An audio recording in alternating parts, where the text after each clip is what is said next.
안녕하세요. 오늘은 건강에 대해서, 온열요법에 대해서, 또 소화에 대해서 전반적인 것을 한번 정리해서 얘기를 해보겠습니다. 우리 몸을 늙게 만드는 것, 우리 몸에 병이 생기게 하는 것, 질병, 사고나 일시적인 중독에 의한 것이 아니라면은 부정적, 퇴행적, 노화, 교산하죠. 이러한 것들을 일으키게 하는 게 결국 염증 반응에 의한 거죠.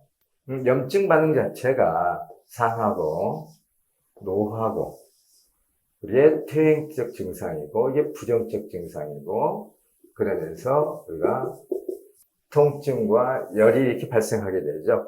그래서 염증과 통증과 열 이건 사실 따지고 보면은 동일한 신체 반응이란 얘기입니다. 그러면은 이런 염증과 통증과 열이 즉 이러한 부정적, 퇴행적 이러한 것들이 왜 일어나느냐 이것들을 일으키는 것은 독소 발생은 많아지고 독소 해독과 배출은 줄어드니까 그렇죠. 독소 증가 즉 체내 축적에 의한 거죠. 이러면은 신체, 세포에 기능적 장애가 오게 된단 말입니다. 이러한 것들이 세월 속에서 일어나는 것들이 바로 퇴행성이죠. 그래서 우리가 한번 이런 측면에서 다시 한번 우리 건강을 짚어봐야겠습니다. 독소는 과로에 의해서 오고 쉽게 말하자면 독소 증가는 과로에 의해서 오고 과로에 의해서 독소가 증가하고 증가한 독소는 배출이 부족하면은 또다시 악순환으로 증가하게 되고 이런 일이 벌어지죠. 그래서 독소는 과로다. 그럼 과로는 어떤 것이 있을까? 신경계 과로, 근골격계 과로, 소화기계 과로 이것들에 의해서 독소가 발생을 하게 되죠. 이 신경계 과로는 근골격계에 영향을 미치고 근골격계는 소화기에 영향을 미치고 또 소화기계는 신경계에 영향을 미치고 신경계는 소화기계에 영향을 미치고 이렇게 서로 이렇게 맞물려서 돌아간단 말입니다.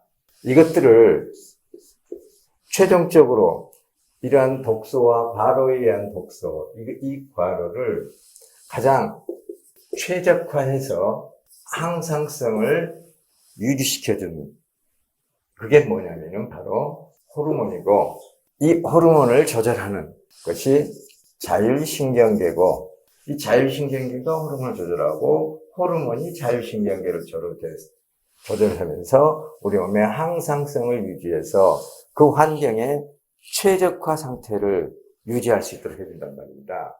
이것을 한마디로 말하자면은 이걸 뭐라고 하냐 면역이라고 한단 말입니다. 면역이라는 게 꼭 외부에서 어떤 게 침투해서 그것과 싸워서 이기는 어떤 군사적인 개념이 아니고 내부에 발생되는 내부 독소에 의해서 그것을 우리 몸에서 어떻게 처리하는가. 물론 외부 독소, 또 외부의 생명체, 내부의 어떤 화학물질, 또 과로에 의한 독소들 이런 것들을 우리가 어떻게 처리해서 몸을 최적의 상태로 만들어주려고 하느냐.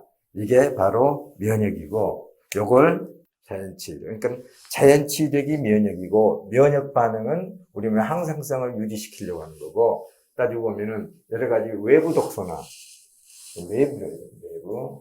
외부 화학물질이나 생명체 이것들에 의해서 스스로를 방어하는 것도 자연치유력이고 그래서 항상성을 유지해서 우리 몸을 근본적으로 이 과정을 통해서 해독하고 그리고 손상된 부분을 보수하고 복구하고 이렇게 해서 원래대로 돌리는 치유를 하는 것. 이게 자연치유력이라는 얘기입니다. 이러한 일이 벌어지는 것에 반드시 영양소가 필요하고 우리 몸은 이 영양소를 흡수하는 과정, 내 몸에 필요한 영양소를 흡수하는 과정을 소화기계에서 이루어지는 거죠. 그러다 보니까 우리가 지나치게 영양학적으로 치우치는 경향이 없지 않이 있어요. 영양학적으로 치우친다면은 만약에 누군가가 몸이 안 좋으면 내가 좋은 건강식품을 못 먹어서 그러냐 이렇게 생긴단 말입니다. 이런 생각을 하게 되죠. 가장 중요한 것은 식탁을 내가 어떻게 꾸미느냐 이겁니다. 그걸 어떻게 먹느냐, 음식을 먹는 방법, 어떻게 하면 소화가 잘 되게 먹을까. 그래서 우리가 식사 중에 물과 음식을 섞지 말아라. 소화력을 방해하는, 소화액의 작용을 방해하는 그런 식습관을 갖지 말아라. 그래서 국물 먹지 말아라. 식사 중에 물 먹지 말아라. 식후에 물 먹지 말아라. 우리가 이런 얘기를 하죠. 그리고 소화액 속에는 소화효소가 있는데 이 소화효소가 제대로 작동하게 하려면 반드시 소화효소는 미네랄과 짝을 이루어야 되고 이러한 미네랄을 종합적으로 우리 몸에 필요한 모든 미네랄을 종합적으로 갖고 있는 게 소금이다. 소금이라면 양질의 천일염을 얘기하겠죠. 야, 그러면 바닷속에 있는 오염물질도 중금속도 여러 가지 방사능 물질 같은 것도 소금 속에 다 있을 거 아니냐? 예, 있죠. 있지만은 역시 소금이 그것을 흡착했듯이 우리 몸속에서 들어와서 충분히 작용을 하고 또 빠져나갈 때 우리 몸에 독소를 같이 데리고 빠져나간다는 얘기입니다. 일시적 우리 몸이 감당하지 못할 만큼의 그런 오염물질은 아니란 얘기입니다. 모든 모든 외부의 우리 몸속에서 지나치게 많이 들어온 물질들은 우리 몸이 그것을 완전히 배출시키지 못하는 게 아니라 적어도 우리가 숨쉬고 살아있다면 어떻게 하는지 우리는 몸을 그것을 배출시키려고 그래요. 그것을 면역이라고 그러죠. 근데 중금속이나 기타 여러 가지 특정한 화학물질들은 우리 몸이 해독 과정에서 많은 에너지를 필요하고 특히 간세포의 손상을 가져올 수 있고요. 그리고 해독력이 떨어져서 이것을 빨리 해독해서 배출하지 또는 해독을 하지 않다 하더라도 우리 몸에서 이것을 외부로 땀이나 오줌이나 대변을 통해서 또 호흡을 통해서 배출시켜야 되는데 그러한 배출시킬 수 있는 쉽게 배출되는 게 있는가 하면은 그렇지 않고 배출이 힘든 것들이 있어요. 그렇지만 배출이 안 되는 건 아닙니다. 배출되는 속도를 되게 모든 물질의 속도를 반감기라고 얘기를 하죠. 즉 10이라는 것이 들어왔을 때 5로 떨어지는 그 시간이 얼마냐? 2분의 1로 되는 기간이 얼마가 걸리느냐? 들어오는 것이 많아지게 되면 우리 몸은 오염이 되는 거죠. 소금을 통해서 들어오는 것들은 우리가 아주 미량이고 이것들은 계속 축적된다기보다도 아주 미량이기 때문에 우리 몸에서 들어오고 나오고 그 관계 속에서 우리 몸에 피해를 끼치지 않는다는 얘기입니다. 소화기 독소는 어떻게 이루어지느냐? 음식을 먹었을 때 소화액이 뿜어지고 이때 발효가 되죠. 발효가 되면은 영양소가 되고 이것은 우리 몸을 살리는 것이죠. 음식과 소화액이 만나서 발효가 되느냐? 일부는 부패가 된다는 말입니다. 발효와 부패는 동시에 이루어지죠. 발효는 우리 몸에 이롭게 썩는 것, 부패는 우리 몸에 해롭게 썩는 것. 둘 다 썩는 거죠. 부패는 해롭게, 발효는 이롭게. 그래서 부패가 됐을 때 독소가 이루어지죠. 이것들이 우리 몸을 퇴행성을 일으키고 이것들을 우리 몸을 점점 죽어가게 만들죠. 유익균은 온도가 높을 때 활동력이 높아지고 부패균은 온도가 낮을 때 활동력이 높아지죠. 온도가 아주 중요한 문제가 된다는 얘기입니다. 소화에 있어서. 소화액은 이 속에 소화효소가 있고 효소는 반드시 미네랄을 만나야 되고 이 미네랄을 갖고 있는 게 종합적인 미네랄을 갖고 있는 게 소금이고 신경계, 근골격계, 소화기계가 하나의 우리 육체라는 우리는 물리적 구조물 속에 들어있기 때문에 우리가 물리적 구조물인 이 체형, 이것을 체형이라고 하게 되겠죠. 이 체형 관리를 하셔야 한다는 겁니다. 특히 여성분들은 남자들보다는 활동적이지 못하고 호르몬적인 영향 때문에 근육이 남성보다도 근육 발달이 더 더디게 돼 있죠. 복부 온도에 대해서 얘기했죠. 이건 소화. 그리고 혈액과 혈액의 질과 직접 관련되어 있죠, 온도.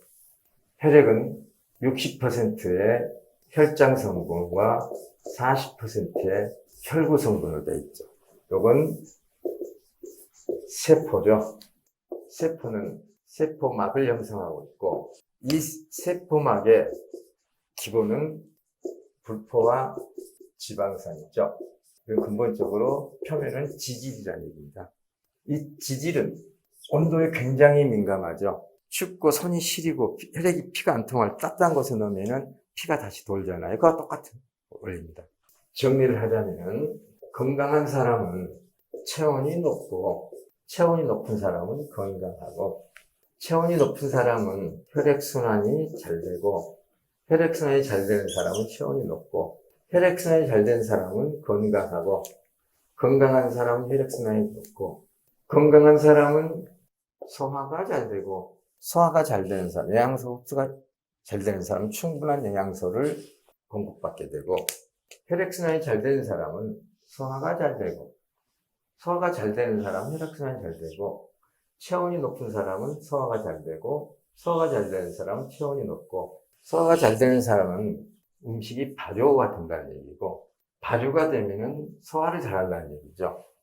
발효가 잘 된다는 얘기는 부패가 덜 된다는 얘기고, 부패가 덜 된다는 얘기는 발효가 많이 된다는 얘기고, 부패가 적게 된다는 얘기는 독소가 적다는 얘기고, 독소가 적다는 얘기는 소화기 독소가 적다는 얘기는 부패가 적다는 얘기죠. 독소가 적다는 얘기는 발효가 많이 된다는 얘기고, 발효가 많이 되면 독소가 많이 되고, 독소가 적다는 얘기는 영양소 흡수가 높다는 얘기고, 영양소 흡수가 높다는 얘기는 독소가 적다는 얘기고, 혈액순환이 잘 된다는 얘기는 혈액의 점도가 낮다는 얘기고, 혈액의 점도가 낮다는 혈액순환이 잘 된다는 얘기고, 건강이라는 것은 언 하나만으로 된다는 게 아니라는 얘기입니다. 혈액순환이 잘 된다, 소화가 잘 된다, 이 화학적 시스템을 안고 있는 우리 몸은 물리적 구조물이란 말입니다. 물리적 시스템을 갖고 있다는 얘기죠. 이 물리적 구조물이 제대로 돼야 화학적 시스템이 제대로 작동하는 거죠. 척추가 건강하다, 바로 섰다는 얘기는 골반 상태가 양호하다. 골반 상태가 양호하다는 얘기는 발 구조가 정상이라는 얘기입니다. 이건 근골격을 말하는 체신경계 말고요. 자율신경계. 자율신경계의 얘기죠. 자율신경계는 호르몬과 관련되어 있죠. 이 신경, 감정, 의식, 이것들을 다 통합적으로 주관해요. 세로토닌이라는 호르몬이 안 나오게 되면은 우리가 불안해지고 우울해지고 감정적으로 다운이 되죠. 세로토닌이라는 행복 호르몬이 나와야 우리가 행복감을 느끼게 되는 거죠. 멜라토닌 호르몬이 안 나오면 잠을 못 자죠. 세로토닌 호르몬이 나오지 않아 부족해도 잠이 들지를 못하죠. 자율신경계 호르몬은 아까 말씀드렸듯이 인체 상태죠. 몸 상태. 이 상태에서 이게 나오는 거죠. 그래서 건강한 육체에 건전한 정신, 건전한 정신에 건강한 육체. 그게 뭐냐, 한마디로 감사할 줄 아는 마음이죠. 이게 뭐냐, 긍정적 사고죠. 이 영향은 몸에 어마어마한 인체 상태에 엄청난 영향을 미친다는 얘기입니다.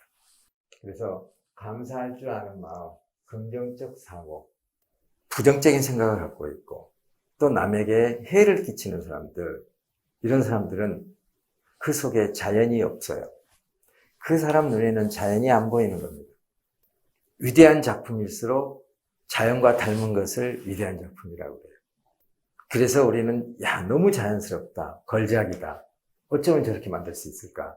사람이 만들었는데 그게 자연과 닮을 때, 결국 모든 우리 몸의 평가 기준은 우리가 알든 모르든 또 인정하든 인정하지 않든 간에 우리의 모든 평가 기준은 하나의 작품도 평가 기준이 자연이라는 얘기입니다. 우리 건강에 대한 정보도, 건강에 대한 상식, 건강에 대한 지식도 그 평가 기준, 그 답안지는 자연이라는 얘기죠. 그래서 얼마나 좋습니까? 자연을 담고 있는 사람, 자연을 담은 사람, 이게 자담인입니다. 그래서 우리가 이런 생각을 늘 가지면서 이번 강의를 한번 자연을 생각하면서 오늘 강의를 한번 들어보신다면, 또 듣고 나서 다시 자연을 한번 생각해 본다면, 되짚어 본다면, 내가 건강에 대해서 두려워할 것도 없고, 질병에 대해서 두려워할 것도 없고, 또 자만해서도 안 되고, 늘 겸손한 마음으로 자제하고 절제하는, 모든 사물의 이치는 자제와 절제 속에서 정상적인 기능을 하게 되죠. 과로하게 되면 문제가 되죠. 게을러도 문제가 되고, 게으름도 자제해야 되고, 과로도 자제해야 되고. 그래서 이런 마음으로 또 한 주를 시작했으면 합니다. 마치겠습니다.